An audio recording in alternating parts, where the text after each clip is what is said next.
Hello everyone, my topic is complete bipartite graph. The definition of a complete bipartite graph is a graph G equal to V comma E, where V is the number of vertices and E is the number of edges, is called a complete bipartite graph if its vertices V can be partitioned into two subsets V1 and V2 such that each vertex of a V1 is connected to each vertex of a V2. For example, consider a graph G with 5 vertices and 6 edges. The number of vertices will be divided into two subsets V1 and V2. Each vertex of a subset V1 is connected with each vertex of a V2.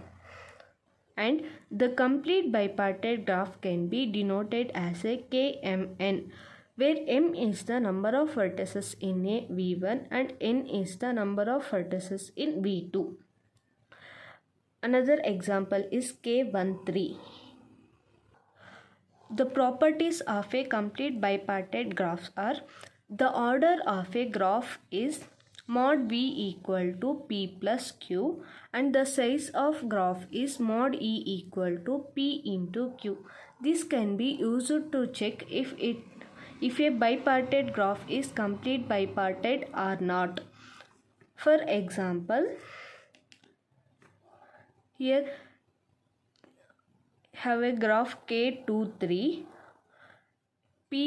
here P equal to 2 and Q equal to 3. Mod V equal to P plus Q equal to 2 plus 3 equal to 5. So here are 1, 2, 3, 4, 5 vertices and number of edges equal to P into Q, that is 3 into 2 equal to 6. 1, 2, 3, 4, 5, 6. 6 edges. So this is a complete bipartite graph. And a complete bipartite graph KMN as a m power n minus 1 into n power m minus 1 spanning trees.